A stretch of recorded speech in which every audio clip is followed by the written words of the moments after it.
Hey guys, it's Ep33 and welcome back to episode 33 of my Leeds United career mode. Now today, I'm back with, a bit of a strange episode. The reason why there was no episode out yesterday is because I did something pretty stupid and accidentally deleted the file when I was clearing out other files, even though I was being really careful. So I deleted the file from last episode, meaning that you missed out on maybe half a month of games. So yeah, it sounds bad, but it's actually kind of good because it was an awful run of games anyway, that I didn't do very well on because I changed it to world class because it had been suggested, and now I'm never playing in world class ever again because I really didn't enjoy it. Oh, what are you doing? Come on, Vardy.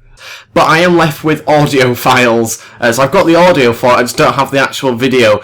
Obviously, I'm not going to show you the audio by itself, so I'm going to have to try and do this episode going through the games that we missed, basically, from me deleting the file. So it's probably going to be a short episode. I'm basically just going to go through each of the games. First off, in the episode was supposed to be Man City. I played that match. I lost the game 3-1. We scored a penalty to start off with, though, 5 minutes in. And Man City had actually played a really weak team. They had a weak defence. In fact, I'd only heard of maybe 5 or 6 of their players, which is so strange, really. They had, I think Humphreys playing as well, who's like a rubbish centre-back that Man City have. So they had a really strange team out. A lot of players I'd never heard of. But we still lost the game 3-1 on world class. Wasn't a very good episode to watch, to be honest.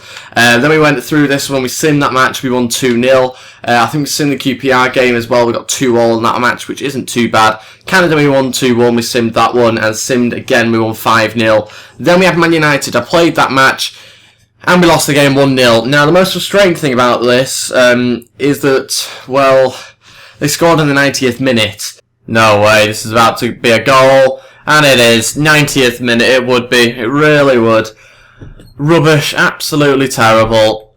Yeah, that's wasn't great for me, to be honest. I was pretty annoyed by that, as you can probably tell. So that didn't really put me in the greatest of moods after that match. And I don't think we got up to this group stage match here. So that's pretty much a very small recap. They scored in the 90th minute. I got really annoyed. I got really annoyed at the Man City game. And we didn't come out with that many decent results. So I'm back now onto professional. Got off world class because it was just simply ridiculous, to be honest. We barely touched the ball for most of that Man United game. I think we ended up with about 30% possession. It was that bad. Sadly, I don't have video footage though for you because, like I say, I accidentally deleted it. The audio files, though, I do have, which isn't very helpful, I suppose. Let's move on now, though, to the rest of this episode.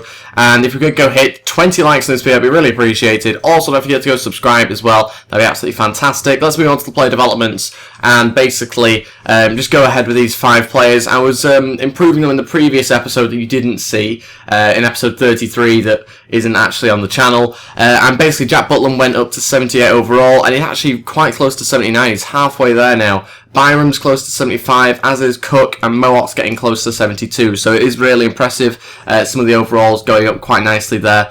Let's move on to the Europa League match, and we are currently on 9 points from 4 games, which is pretty decent. We've also got our centre-back coming back from injury. He's just sent me a message saying that he's fine to play, which is good news for us, because now we've got 2 of our best centre-backs available in Bailey, and also this other guy, which I can't pronounce the name of. I'm not really too sure how you pronounce his name. We'll just go with Kara for now. So we've got Kara back. We've also got Bailey as well. So we've got 2 really strong, fast centre-backs to play for us, which is really good news. And hopefully will improve us on the sim matches as well. One thing you should note as well about the Man United game is I changed the formation round. This is the actual team I played for the Man United game. I went with 2 up front. It kind of works. I mean, it didn't go really bad because obviously we only lost 1-0. It was in the 90th minute. But I think the starting Heskey didn't really go very well. I should have brought him on during the game rather than starting him. But let's move on now to this next game, which is the Europa League match. The team that I'm playing against has only got 2 points from 4 games, so they are at the bottom of our table. And yeah, let's basically change on the team and sim this match. And this is the team I've gone with.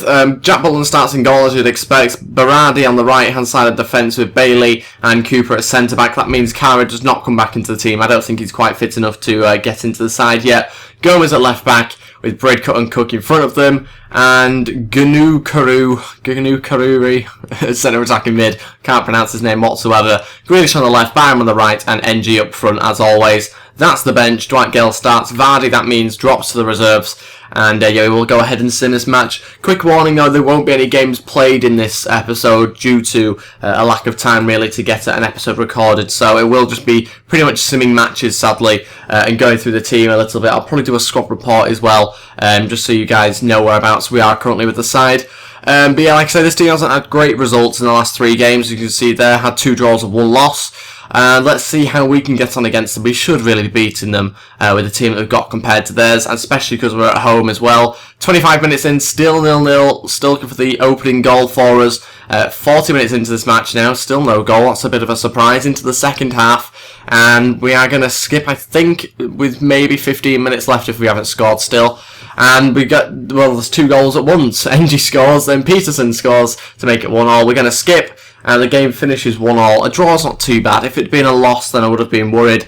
A draw isn't that bad, really. We will, I think, remain top of our group. And on to the Bournemouth game now. But before the Bournemouth game, I do have another 5 players to train this week. It comes around so quickly, doesn't it? So we are going to just go ahead with the exact same 5 players, try and get them up. We've got Alex Moult there, flying up to 72 overall, which is very good for us, because he's probably going to get into the team a little bit more now. He's a higher overall, and he looks like a better quality player. It's a shame, though, he's not faster, because if he was so much faster, I would play him all the time. The only downside to him is he struggles to press on the ball. That's the reason why he doesn't start every single match, Alex Moult. And we've got this game against Bournemouth now. It's a tough match, Bournemouth. We'll change on the team again, and I'll be back in a second. And this is the team I've gone with for the Bournemouth match. Butland in goal, Berardi on the right, and we brought in Kara to start this match, which is a little bit risky because he's still got a bit of a knock. We've got Cooper at left back, sorry, not at left back, at the left side of centre back, with Galloway at left back and Bridcut alongside Cook again in the midfield. Sandro starts this match with Dele Alli at centre attacking mid and Byram on the right. NG is also up front again. Alex Moult makes his way onto the bench as well. I was tempted to start him at centre attacking mid, but I decided against it in the end, even though I know he's a very good player, but his stamina just lacks a little bit. We are going to sim this match against Bournemouth. I think we might be ahead of them in the league. I probably assume that. Not really too sure though. But yeah, it's going to be a tough match, this one. Bournemouth are obviously a good team. We should hopefully get ourselves some sort of points from here. Hopefully not a loss. That would be absolutely disastrous for us. We've moved down to 12th now. We desperately need to start picking up more points again. McDonald has just got made it 1-0, which hasn't helped us out. Into the second half, they brought on Glenn Murray. We've brought on Bailey for Kara, who was obviously still feeling a little bit tired coming back from injury. 15 minutes left, still only 1-0 to Bournemouth. We need to try and get another goal. Murray makes it 2-0 and secures Bournemouth's win. Yeah, a worrying result again for us. Now 2 points behind of Norwich, who are in front of us, and also Chelsea as well, who are just 2 places in front of us. So we need to start picking up more points. That'll probably be in the next episode when I start playing more matches again, because obviously, like I said at the start, don't really have enough time, sadly, to play any matches in this episode, but that will return to normal in the next one. We've also got a training injury for Paul O'Donnell, 7 days. He's one of our youngsters, I think, so that's not really too much of a worry for me. We've got Dwight Gale, who says he wants to leave in the transfer window. He actually said that the first time I recorded this episode, so I already knew that. I've also brought in a lot more youngsters as well, being scouting players in the episode that you didn't see. So anyway, I've got a few players here that I can try and promote. This Joe Lowe does look very good, and it's someone I'm keen to promote as soon as he's able to be promoted, along with Justin Rasulu as well, who is quite a good player. But yeah, I'll move on now to the squad report. We'll do that quickly, and then that'll probably have to be it for the rest of this episode, guys. Apologies again that I've not been able to do a bit of a longer episode involving an actual match being played. Let's move on quickly through the squad report though. Jack Butland, as you can see so far, has gone up by 1 overall this season. A few of his stats there increasing nicely. Berardi is in bad form, and that is the reason why none of his attributes have gone up. He's not gone up at all this season, and he's starting to slow down, as you'd probably expect, in terms of growth. Kara hasn't really gone up because he's been injured. He's recently signed for us, so you kind of expect that. Liam Cooper's gone up twice this season, which is very good news for us. He's got 2 overall. He's unhappy and he's in bad form though, so not great. He probably will be on the way out before the end of the season, if not at the end of the season. You can see a couple of his attributes going up. Brendan Galloway's got once already for us. Looks a really good signing. Very happy about him. So fast and so tall as well, and can play centre back, so that's very good for us. Lewis Cook's gone up 3. He's 19 years old. He's gone up 3. He's already 75 overall. He's going to be such a good player in a few seasons' time. And you can see some of his main attributes there going up by quite a lot, especially his short passing and marking. On to Liam Bridcut. Again, he's gone up 1 overall, so that's pretty decent for Liam Bridcut. You can see his short passing, standing tackle are looking pretty good. Byram's gone up by 1. Dele Alli's gone up by 3, which is quite a lot more than the first season, which is good as well. Again, we've got Sandro going up. I think he's on loan, isn't he? Yeah, he is. He's on loan, not permanent. But anyway, he's gone up 1. I've got NG going up 1 as well. His acceleration's gone up, which really doesn't need to go up anymore, but we've got a faster player, which is good. Bailey's also gone up in attributes, but not in overall yet. I'm sure that'll happen very soon because he's recently just signed, but 22 years old and 77 overall. Again, is a fantastic age to overall ratio. And Gomez, again, looks really good. Very happy with that signing. Loads of his attributes flying up. Manu Garcia does look a good player as well, but not going up too much, just by 1 overall. His attributes not really changed that much. Alex Mort, though, has gone up by quite a few. He's gone up by 2 overall. Vardy's gone up by 1. Jack Grealish, not at all. Just a couple of his attributes that have gone up. Pickford has actually gone up, but not an overall. Marsden, who have actually played twice now this season, which I think is pretty good. He's got 1 clean sheet. He's gone up 1 overall as well. You can see some of his attributes flying up. I really like him actually in game. A very good, solid player. Spence, I don't know if I've played him yet. I played him once actually. That was in the Capital One Cup though, and he's gone up 2 overall, so he's looking pretty good. This is Paul O'Donnell, who's now injured, our goalkeeper, and I've not played him, I don't think, at all, but he has gone up by quite a few on most of his attributes. I've got an Italian here. I think I recently just promoted him, so he's not really gone up too much in terms of overall. You can see a few of these attributes that are going up actually quite nicely. I've got Dominic as well, who I think I've recently signed, maybe in the episode that you missed, that I tried to record and didn't work. You can see a lot of these young players have actually gone up, considering I've recently just promoted them to the first team, so it is looking very good for most of those. This new signing though, I've got on loan and obviously a view to a permanent deal. He's not really gone up much. I'm hoping that he will do in the next few months. I've got to obviously start to train him a bit more, because I'm not currently doing that at the moment, but we'll wait and see. Calvin Phillips looks like he could be a good player, but I think he might be loaned out because he's not quite good enough to compete with the other centre mids. Patrick Roberts has gone up to 3, which is great. Pedro Enrique up 2.